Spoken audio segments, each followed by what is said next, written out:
Hello दोस्तों, मैं रोहित स्वागत करता हूं आप सभी का आपके अपने YouTube channel Rohit study Bhatpar में। तो कैसे दोस्तों, उम्मीद करता हूं आप सभी लोग स्वस्थ एंड मस्त होंगे। तो आज हमारा उमंग बैच का पहला वीडियो लेक्चर है जिसमें हम लोग कक्षा 9वीं का गणित पढ़ रहे हैं, जिसका पहला वीडियो लेक्चर होगा। और इसमें सबसे पहले हम लोग पहले चैप्टर को कंप्लीट करेंगे और जिसमें प्रश्नावली 1 के जितने सारे क्वेश्चन है सबको सॉल्व करेंगे। तो जो हमारा पहला चैप्टर है उसका नाम है संख्या पद्धति, जिसको इंग्लिश में बोलते हैं नंबर सिस्टम।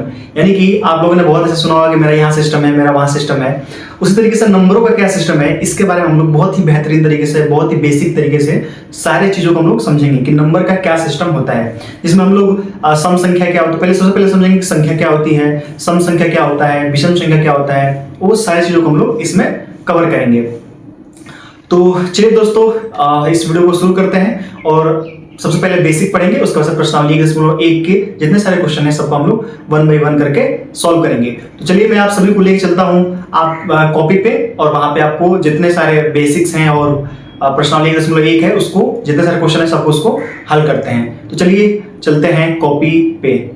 तो दोस्तों हम लोग आ चुके हैं अपने कॉपी स्क्रीन पे। तो प्रश्नावली को शुरू करने से पहले सबसे पहले हम लोग कुछ बेसिक समझ लेते हैं। पहले बेसिक पढ़ेंगे, उसके बाद से जिसमें आप लिख देता हूँ बेसिक। यहाँ पे दिख रहा होगा संख्या पद्धति, यानी कि नंबर सिस्टम को पढ़ने से पहले कुछ हम लोग बेसिक चीज़ों को जानेंगे, उसके बाद हम लोग क्या करेंगे, प्रश्नावली 1.1 को शुरू करेंगे। ठीक है दोस्तों, देखिए सबसे पहले हम समझते हैं वास्तविक संख्याएं क्या होती हैं। जैसे जो हमारा नंबर सिस्टम है इसको हम लोग 2 भागों में बांट सकते हैं। पहला चीज़ है कि वास्तविक संख्या क्या होती है, और दूसरा है इसमें काल्पनिक संख्या, कि काल्पनिक संख्या क्या होता है। तो वास्तविक संख्या को हम लोग इंग्लिश में बोलते हैं नंबर सिस्टम, और काल्पनिक संख्याओं को बोलते हैं हम लोग इमेजिनरी नंबर। तो वास्तविक संख्या क्या होती हैं, वे सभी संख्याएं जो संख्या रेखा पर दर्शाई जा सकती हैं वो क्या कहती हैं, वास्तविक संख्याएं कहलाती हैं। जैसे कि +3, -7, 0, √7, 17/2। यानी कि अगर प्लस में संख्या है तो वो भी, माइनस में संख्या है वो भी, 0 को भी, अगर रूट में कोई संख्या है उसको भी हम लोग दर्शा सकते हैं संख्या रेखा पर, और 17/2 अगर भिन्न में कोई संख्या है उसको भी हम लोग क्या कर सकते हैं, संख्या रेखा पर दर्शा सकते हैं। और आप लोगों ने पढ़ाई होगा संख्या रेखा क्या होता है। एक संख्या रेखा होता है, मैं यहाँ पे यहीं पे बना देता हूँ, जैसे यहाँ पे मैं लिख देता हूँ। संख्या रेखा होता है, एक संख्या रेखा होता है, बीच में 0 होता है, इधर में प्लस वाली संख्याएं होती हैं, +1, और यहाँ पे +2, +3, और इधर -1, -2, -3, ऐसा करके होता है। ठीक है दोस्तों। और काल्पनिक संख्याएं वे सभी संख्याएं जो संख्या रेखा पर नहीं दर्शाई जा सकती हैं उनको क्या बोलते हैं, काल्पनिक संख्या बोलते हैं। जैसे होता है √-7। अब इसका मान क्या निकालेंगे, यानी कि अगर करनी में अंडर रूट में माइनस में जो भी संख्याएं होती हैं उसको क्या बोलते हैं, काल्पनिक संख्या। इसके बारे में हम लोग को नहीं पढ़ना है, बस मैं थोड़ा सा हिंट दे दिया हूँ क्या होता है, बाकी हमें वास्तविक संख्या के बारे में ही पढ़ना है। और जब आप लोग 10 में जाएंगे, 10वीं कक्षा 10वीं में जाएंगे नेक्स्ट ईयर में, तो आप लोग को वहाँ पे नंबर सिस्टम के बारे में पूरा सही से पढ़ना होगा, क्योंकि पहला चैप्टर ही है वास्तविक संख्याएं। ठीक है, चलिए।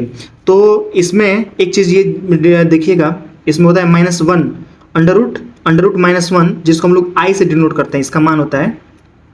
और इसको हम लोग बोलते हैं, ये आई नहीं है, इसको बोलते हैं आयोटा। इसको हम लोग क्या बोलते हैं, आयोटा। और ये इसका मान क्या होता है, तो इसका मान होता है करनी में -1।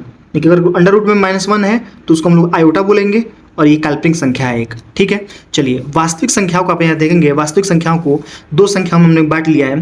पहला एक परिमेय संख्या, यहाँ पे एक परिमेय संख्या, और फिर यहाँ पे अपरिमेय संख्या। तो सबसे पहले समझ लेते हैं परिमेय संख्या क्या होता है, अपरिमेय संख्या क्या होता है। तो परिमेय संख्या क्या होता है, वे सभी संख्याएं जिनको हम लोग P/Q के रूप में लिखा जा सकता है उसे परिमेय संख्या कहते हैं। जहाँ Q जो नीचे वाला जो है संख्या है ये कभी 0 नहीं होना चाहिए, यानी कोई भी संख्या लिखिए जो कि भिन्न में होना चाहिए, P/Q के रूप में होना चाहिए, और जो नीचे वाली संख्या वो 0 नहीं होना चाहिए, तो वो हमारा क्या हो जाएगा, परिमेय संख्या हो जाएगा। और जो P और Q है ये सहअभाज्य संख्याएं होती हैं। ठीक है, को प्राइम नंबर होता है, बस इतना समझेंगे, कोई दिक्कत नहीं है। जैसे में 5/3 -2/7, 5, ये 4 सही 3/2, ये भी क्या है, एक परिमेय संख्या है। तो परिमेय संख्या में कौन सी संख्या आएंगी, यानी कि माइनस भी हो सकता है, प्लस भी हो सकता है, 0 भी हो सकता है, कुछ भी हो सकता है, लेकिन नीचे वाली संख्या 0 नहीं होनी चाहिए। जैसे मैं यहाँ पे लिख देता हूँ कि अगर 0/3, तो ये कौन सी संख्या है, ये परिमेय संख्या है। 0/3 क्या है, परिमेय संख्या। लेकिन अगर 0 नीचे आ जाएगा तो वह परिमेय संख्या नहीं होगा। ठीक है, यहाँ पे अपरिमेय संख्या क्या होती है, तो P/Q के रूप में जिसको व्यक्त नहीं कर सकते हैं वो अपरिमेय है। यानी P/Q के रूप में जिसको हम लिख सकते हैं, यानी कि भिन्न में, उसको हम लोग क्या बोलते हैं, परिमेय संख्या, और जिसको नहीं लिख सकते उसको हम क्या बोलते हैं, अपरिमेय संख्या। जैसे कि √2, √3, √5 और ऐसे बहुत सारी संख्याएं हैं जो अपरिमेय संख्या होती हैं। ठीक है, यहाँ पे परिमेय संख्याओं को भी हमने कई फर्दर बांट रखा है परिमेय संख्याओं को ही। तो परिमेय संख्याएं ही कई प्रकार की होती है, जैसे कि पूर्णांक, भिन्न और दशमलव वाली संख्याएं, तो वो भी तो परिमेय संख्या होती हैं। तो पूर्णांक संख्या क्या होता है, पहले इसको समझते हैं। तो पूर्णांक में भी आप यहाँ पे देख सकते हैं, पूर्णांक जो है, पूर्णांक में भी दो तरीके हैं, एक ऋणात्मक पूर्णांक और एक पूर्ण संख्या। तो ऋणात्मक पूर्णांक क्या है, जैसे माइनस में जितनी सारी संख्याएं हैं, -1, -2, -3, -4, -5, -10, -20, -25, अगर माइनस में संख्या है तो ऋणात्मक पूर्णांक, अगर प्लस में है जीरो सहित, देखिए जीरो जो होता है ना, ये हमारा प्लस में होता है और ना ही माइनस में होता है। ठीक है दोस्तों, तो ये पूर्ण संख्या हो जाएंगी। पूर्ण संख्या कौन सी होती है, जीरो से लेकर और जितनी धनात्मक संख्या है उसको पूर्ण संख्या बोलते हैं। भिन्न वाली संख्या कौन सी होती है, जैसे 7/5, 4/3, यानी कि भिन्न। ऊपर वाले को क्या बोलते हैं, ऊपर वाले को हम लोग बोलते हैं अंश, और नीचे वाले को क्या बोलते हैं, नीचे वाले को हम लोग बोलते हैं हर। फिर दशमलव प्रसार, ये दशमलव प्रसार भी 3 तरीके के होते हैं। दशमलव प्रसार, एक शांत दशमलव प्रसार होता है, दूसरा होता है अशांत दशमलव प्रसार, अशांत आवर्ती दशमलव, और तीसरा है अशांत अनावर्ती दशमलव। तो शांत दशमलव क्या होता है, जैसे कि आप देखोगे 0.25, अब यहीं पे खत्म हो गया है। और इसको देखिए अशांत है, यानी कि शांत नहीं, ये चलता रह रहा है, 3 आता रहेगा, लेकिन 0.333333 खत्म नहीं होगा। उस तरीके से ये है 0.56565656, बार बार 5 आएगा और ख़त्म नहीं होगा। यानी कि अगर दशमलव यहाँ पे जाकर खत्म हो जाता है, कहीं जाकर खत्म हो जाता है, कहीं पे भी, तो शांत दशमलव है। और जो कहीं खत्म नहीं होता है वो क्या बोलते हैं, अशांत होता है। ठीक है, अशांत में भी 2 टाइप के होते हैं। एक तो होगा कि नंबर बार बार एक ही रिपीट होगा, लेकिन दशमलव खत्म भी नहीं हो रहा है, और क्या हो रहा है, बार बार संख्या रिपीट कर रही है। जैसे 3 है तो 3 बार बार आएगा, या 5 है तो 5 बार बार रिपीट कर रहा है। ठीक है, तो इस पर बार लगा लेते हैं, उससे नहीं समझिए, बस इतना समझिए कि बार बार वही संख्या रिपीट होती हैं, तो उसको क्या बोलते हैं, अशांत आवर्ती दशमलव। और दूसरा है अशांत अनावर्ती, ये ना खत्म होगा और ये ना रुकेगा और ना संख्या रिपीट करेगी। ये साला मतलब अलग अलग संख्याएं जाती रहेंगी, जैसे 3, 4, 5, 6 ऐसे होते रहेंगे। ठीक है दोस्तों, चलिए ये पूर्ण संख्याएं हैं। पूर्ण संख्याएं भी 2 आती हैं, एक शून्य, जिसे ये शून्य को हटा देंगे तो शून्य हो जाएगा, और बाकी जो संख्या बच जाएंगी 1 से लेकर, इसको हम लोग बोलते हैं प्राकृतिक संख्या, जिसको हम लोग बोलते हैं नेचुरल नंबर। तो प्राकृतिक संख्या क्या होती है, जो भी हम लोग गिनती के लिए जो भी संख्याएं यूज करते हैं, जैसे माइनस में तो गिनते नहीं है कि -1 आम, -2 आम, ऐसा तो होता नहीं है। हम लोग गिनते हैं 2 आम है या तो 3 आम है, चाहे 5, 10 ऐसा करके हम लोग काउंट करते हैं। तो जो काउंट वाली संख्याएं होती है, काउंटेबल नंबर होती है, उसी को हम लोग प्राकृतिक संख्या बोलते हैं। और किस में आता है, ये पूर्ण संख्या, ये पूर्ण संख्या का भाग है। लेकिन हम बोले कि पूर्ण संख्या प्राकृतिक संख्या होती है, तो आप बोलेंगे कि नहीं, क्योंकि 0 है, 0 प्राकृतिक संख्या नहीं ना है। लेकिन हम बोलेंगे जितनी सारी प्राकृतिक संख्याएं हैं वो पूर्ण संख्या हैं, तो आप बोलेंगे कि हाँ, क्योंकि इसमें प्राकृतिक भी आती है और शून्य भी आता है, और भी बहुत सारी संख्याएं आती हैं। अब देखिए प्राकृतिक संख्याएं हैं, इसको भी हम 3-4 तरीके से मतलब 3-4 भागों में बांट रखा है। जैसे पहला है विषम संख्या, दूसरा है सम संख्या, तीसरा अभाज्य संख्या, चौथा है मतलब भाज्य संख्या, चौथा है अभाज्य संख्या, और अभाज्य संख्या का एक पार्ट है सहअभाज्य संख्या। पहले समझ लेते हैं क्या होता है। देखिए विषम संख्या क्या होता है, विषम संख्या वो संख्याएं होती हैं जो 2 से नहीं कटती हैं, यानी कि अगर 2 से कट गया तो सम संख्या, और 2 से नहीं कटा तो विषम संख्या। बात समझ में आ गई, ठीक है। भाज्य अभाज्य देख लेते हैं। भाज्य वे संख्याएं होती हैं जो अपने आप से कटें और किसी और दूसरे संख्या से कटे, एक को छोड़ के, यानी कि एक तो खुद से अपने आप से कटे और दूसरी किसी और संख्या से कटनी चाहिए। जैसे 4 है, ये 2 से भी कटेगा और ये 4 से भी कटेगा, एक को नहीं लेना है, एक से नहीं काटना है। एक से तो सारी संख्याएं कट जाती हैं, तो एक को हम लोग नहीं लेंगे। लेकिन 2 संख्याओं से कम 2 संख्याओं से कटती है, वो क्या होती है, भाज्य संख्या होती है। जैसे 6 है, 8 है, 10 है, 15 है, 20 है, 25 है कि नहीं। जैसे 6 है, ये 3 से भी कटेगा और ये 6 से भी कटेगा, 2 से भी कटेगा, तो ये क्या है, हमारा भाज्य संख्या है। और अभाज्य संख्या क्या होता है, जो सिर्फ 1 से ज़्यादा सारी संख्याएं कटती हैं और जो स्वयं अपने आप से कटता है, वो हमारा होता है अभाज्य संख्या। जैसे 2, 3, 5, 7, 11, 13, 17 ये होता है। सहअभाज्य संख्या क्या होती है, ये अभाज्य संख्या का ही एक पार्ट है सहअभाज्य संख्या। तो सहअभाज्य संख्या वे संख्याएं होती हैं, वे कोई भी संख्या हो सकती हैं, जिन 2 संख्याओं का मसा आप लोग निकालना जानते होंगे, लसा, जिसको नहीं लसा नहीं मसा यानी HCF। तो जिन संख्याओं का HCF 1 हो, लेकिन उसमें सिर्फ एक ही संख्या कॉमन हो और वो संख्या 1 हो, तो वो संख्या क्या कहती है, सहअभाज्य संख्या होती है। जैसे कि एग्जांपल मैंने लिया है 2 और 3। जैसे देखिए 2 में कोई कॉमन है, यानी कि 2 में मतलब सिर्फ 2 ही है, 2 है और 1 है। 3 में क्या है, तो 3 × 1, यानी कि इसमें भी 1 ही है, यानी कि कुल मिला के इतना समझिए कि दो संख्याओं में कोई भी कॉमन नहीं होना चाहिए, एक के सिवाय। इन दोनों का अगर हम लोग निकालेंगे, मौसा निकालेंगे, एचसीएफ निकालेंगे तो एक आएगा। तो जिन दो संख्याओं का जब हम लोग मौसा निकालेंगे, एचसीएफ निकालेंगे और एक आ गया, वो हमारी क्या संख्या होंगी? सहअभाज्य संख्या होगा। अब बाकी जो सिर्फ अपने आप से कटे वो अभाज्य संख्या। देखिए मैं सबको एक बार और रिपीट कर देता हूँ। जैसे यहाँ पे देखिए संख्या पद्धति में दो तरीके से बांटा है, एक वास्तविक संख्या, एक काल्पनिक संख्या। वास्तविक संख्या क्या होती हैं? प्लस से लेके माइनस, जीरो और करनी में जितनी सारी संख्याएं होती हैं, सारी संख्या वास्तविक संख्या होती हैं, जिसको हम लोग संख्या रेखा पर दर्शा सकते हैं। काल्पनिक संख्या वही संख्या होती है जिनको हम लोग संख्या रेखा पर नहीं दर्शा सकते हैं। वास्तविक संख्या में भी दो तरीके से होते हैं, एक परिमेय संख्या और एक अपरिमेय संख्या। परिमेय संख्या जिसको पी बाई क्यू के रूप में लिखा जा सकता है, और अपरिमेय संख्या जिसको पी बाई क्यू के रूप में नहीं लिखा जा सकता है। अब परिमेय संख्या को भी तीन भागों में बांट रखा है, पूर्णांक, भिन्न और दशमलव। पूर्णांक संख्या भी दो तरीके की होती है, एक ऋणात्मक और एक पूर्ण संख्या। और भिन्न तो समझते ही हैं, अंश और हर रहता है, वो भिन्न होता है। दशमलव में भी तीन प्रकार का होता है, एक शांत दशमलव प्रसार, एक अशांत आवर्ती दशमलव और दूसरा अशांत अनावर्ती। पूर्ण संख्या में भी दो हैं, एक शून्य है और एक प्राकृतिक संख्या है। तो प्राकृतिक संख्या वे सभी संख्याएं हैं जिनको हम लोग गिनती गिनने के में काम में लाते हैं, जैसे 1 2 3 4 5 6, यहाँ अनलिमिटेड मतलब अनंत तक, यानी बहुत सारी संख्या हो सकती है। ठीक है। दूसरा है इसमें विषम संख्या है, यानी कि जो दो से ना कटे। सम संख्या है जो दो से कट जाए। अभाज्य संख्या मतलब भाज्य संख्या जो स्वयं से कटे और फिर किसी दूसरे संख्या से भी कटे। और अभाज्य संख्या जो सिर्फ अपने आप से कटे और किसी से ना कटे। और सहअभाज्य संख्या जिसका जो दो संख्या हो जिनका दोनों का एचसीएफ हो वो एक होना चाहिए। ठीक है। चलिए, और इसमें कुछ जरूरी बातें हैं, इसको आप लोग एक बार देख लेंगे। जैसे कि नोट है कि एक ना तो भाज्य संख्या है और ना अभाज्य संख्या है, यानी कि जो एक है वो ना भाज्य संख्या में आता है और ना ही अभाज्य संख्या में आता है। और n कोई नेचुरल नंबर है, यानी कि प्राकृतिक संख्या है, उसको हम लोग जीरो से भाग देंगे, जीरो से, तो हमारा क्या आएगा? अनंत आएगा। क्या आएगा? अनंत।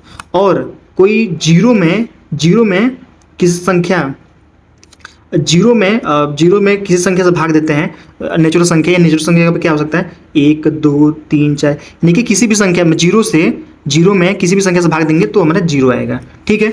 और जो पाई है ये एक अपरिमेय संख्या है, जो पाई है हमारा क्या है? ये अपरिमेय संख्या है। ठीक है। चलिए अब हम लोग प्रश्नावली 1.1 के सवालों को देखते हैं।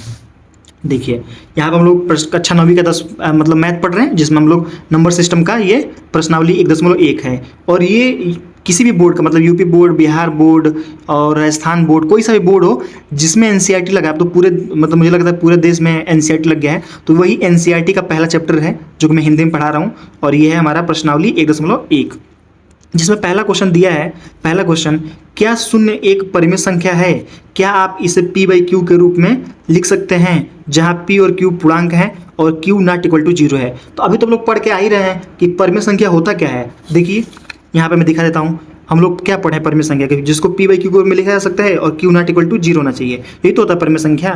तो यही पूछ रहे हैं क्या शून्य यानी कि 0 एक परिमेय संख्या है? तो आप यहाँ पे लिखेंगे, इसको मैं हल कर देता हूँ। यहाँ पे जब सोल्यूशन लिखेंगे तो लिखेंगे कि हाँ, शून्य एक परिमेय संख्या है, परिमेय संख्या है, क्योंकि शून्य को हम p बटा q के रूप में लिख सकते हैं,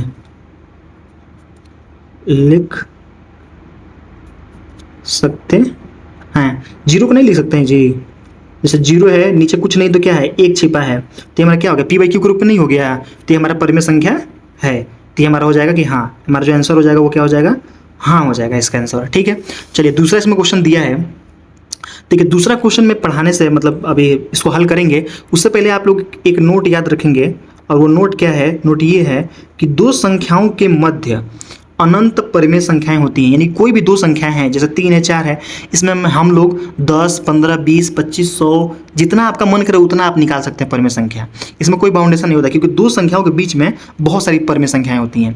और ऐसा क्यों होता है कि कितनी मतलब बहुत सारी परिमेय संख्याएं होती हैं, वो उसको हम कभी डिटेल से समझेंगे, उतना आपको डिटेल में जाने की जरूरत नहीं है। बस इतना समझिए, बस ये वाला लाइन याद रखिएगा कभी भी इन फ्यूचर में भी, कि दो संख्याओं के मध्य अनंत परिमेय संख्याएं होती हैं। जैसे हम लोग यहाँ पे पूछ रहे हैं सवाल, अब सवाल को हल करेंगे।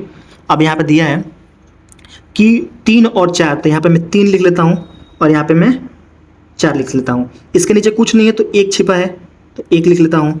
इसके नीचे कुछ नहीं है तो क्या है, 1 छिपा है तो 1 लिख लेता हूँ। यानी कि ये 3/1 हो गया, ये 4/1 हो गया। यहाँ पर देखिए क्या पूछ रहा है, यहाँ पूछ रहा है 6।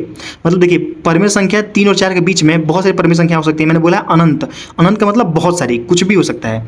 तो हम लोग को 6 निकालना है। तो जितना पूछेगा, इसको मैं ट्रिक बता रहा हूँ कैसे इसको लगाना है, कि 3 और 4 के बीच में 6 परमेय संख्या पूछ रहा है। तो जितना पूछेगा उससे 1 बढ़ा के, यानी कि अगर 6 पूछ रहा है, देखिए यहाँ पे 6 पूछ रहा है तो इसमें 1 बढ़ा देंगे तो कितना हो जाएगा, ये हमारा हो जाएगा 7। और 7 से ऊपर नीचे दोनों संख्या में गुणा कर देंगे। जो हमारी 7 संख्या निकल के आएगी ना, तो 7 से अंश में भी गुणा करेंगे और 7 से हर में भी करेंगे। यहाँ पे भी करेंगे 7 से अंश में और 7 से हर में। तो हमारी संख्या क्या हो जाएगी, यहाँ पे देखिए, यहाँ पे हमारी संख्या बन के आ जाएगी 7 का ऊपर के ऊपर गुणा करेंगे, नीचे के नीचे गुणा करेंगे। तो 7 में 3 का गुणा करेंगे तो ये हो जाएगा 7 3 21 बट्टा 7 एकम 7। इसको जब गुणा करेंगे तो 7 में 4 का गुणा करेंगे तो यह हो जाएगा 28 और 7 में 1 का गुणा करेंगे तो 7। दूसरा तरीका ये है, मतलब दूसरा ये बात है कि जो देखिए दोनों संख्याओं का जो हर है दोनों में 7 है। यहाँ पे भी 7 है और यहाँ पे भी 7 है। तो यानी कि अब हम काम कर सकते हैं। अब यहाँ से 21 है तो ये हो जाएगा 22/7, फिर 23/7, 24/7, 25/7 और यहाँ पे 26/7 और यहाँ पे 27/7। देखिए हम लोग से इस क्वेश्चन में क्या पूछा था, 6 परमेय संख्या बताइए। तो परमेय 6 हो गया कि नहीं, 1 हो गया, 2 मतलब ये फर्स्ट हो गया, सेकंड हो गया, थर्ड और फोर्थ, फिफ्थ और सिक्स्थ। यानी कि 1 2 3 4 5 6, यानी कि यही हमने क्या किया, परमेय संख्या 6 परमेय संख्या हमने निकाल दिया और ये हमारा क्या हो जाएगा, आंसर हो जाएगा। ठीक है दोस्तों, चलिए इसी प्रकार से क्वेश्चन नंबर तीसरा दिया है कि 3 और 4 दिया है 3/5, 3/5 और यहाँ पे दिया है, यहाँ पे लिख लेंगे हम लोग 4/5 लिख लेंगे। और दूसरा बार मैंने क्या बोला है कि यहाँ पे बोला है 5, दोनों के बीच में 5 परमेय संख्या के निकालना है। तो 5 बोला है तो इसमें अपने पास से 1 जोड़ देंगे तो कितना हो जाएगा, 6। अब इसी 6 से दोनों में ऊपर नीचे गुणा कर लेंगे। तो यहाँ पे भी ऊपर नीचे गुणा करेंगे 6 से, नीचे भी 6 से गुणा करेंगे, इसमें भी 6 से गुणा करेंगे, इसमें भी 6 से गुणा करेंगे। तो ये हमारी संख्या हो जाएगी 6 18 और 5 में 6 का गुणा करेंगे तो 6 5 30। यहाँ पे देखिए 6 में 4 का गुणा करेंगे तो 24 और 5 में 6 का गुणा करेंगे तो 30 हो गया। अब यहाँ से बढ़ाते हुए चले जाएंगे, जैसे कि 18 है तो 19/30, उसके बाद से 20/30 और उसके बाद से हम लोग लिख सकते हैं 20 है गया, 21 हो गया 21/30, उसके बाद से 22/30, फिर 23/30 और ये 24/30 तो है ही है। तो ये कितनी संख्या हो गई, 1 2 3 4 5 और कितना पूछा था 5, तो ये हमारी 5 क्या हो गई, परमेय संख्या हो गई। ठीक है दोस्तों, और ये हमारा हो जाएगा आंसर। चलिए इसी प्रकार क्वेश्चन नंबर चौथा देखते हैं।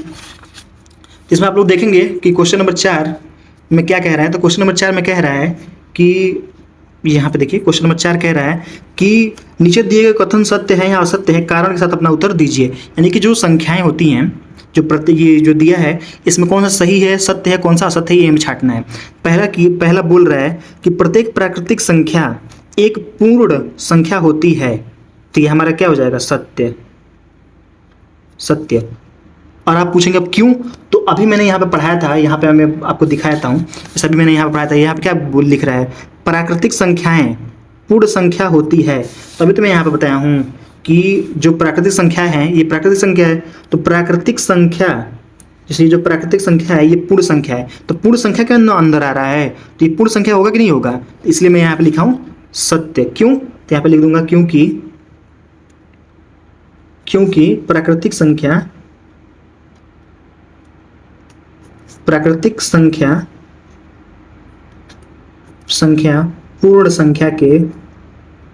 पूर्ण संख्या के अंतर्गत आता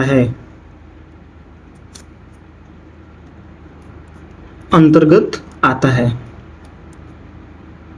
ठीक है। दूसरा कह रहा है कि प्रत्येक पूर्णांक एक पूर्ण संख्या होता है। ये देखिए यहाँ गलत हो गया, ये हो जाएगा हमारा असत्य। तीसरा दिया है प्रत्येक परमेय संख्या एक पूर्ण संख्या होती है, ये भी हमारा क्या हो जाएगा, असत्य। ये हमारा हो जाएगा असत्य। देखिए क्या कह रहा है कि प्रत्येक पूर्णांक एक पूर्ण संख्या होता है, प्रत्येक पूर्णांक, तो पूर्णांक जो है, प्रत्येक पूर्णांक ये पूर्ण संख्या है। ये तो गलत हो गया ना जी, इसलिए गलत हो गया। देखिए बच्चों, इसलिए गलत हो गया, पूर्णांक जो है, पूर्णांक में ऋणात्मक संख्या भी आता है और पूर्ण संख्या भी आता है। ये कह रहा है प्रत्येक पूर्णांक एक पूर्ण संख्या है, तो प्रत्येक पूर्णांक पूर्ण संख्या नहीं है। ऐसा आप समझ सकते हैं कि जैसे एक डब्बा है, यहाँ पे एक मैं डब्बा बना देता हूँ।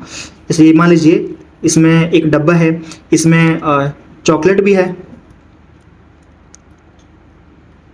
चॉकलेट भी है, मिठाई भी है और बिस्कुट भी है।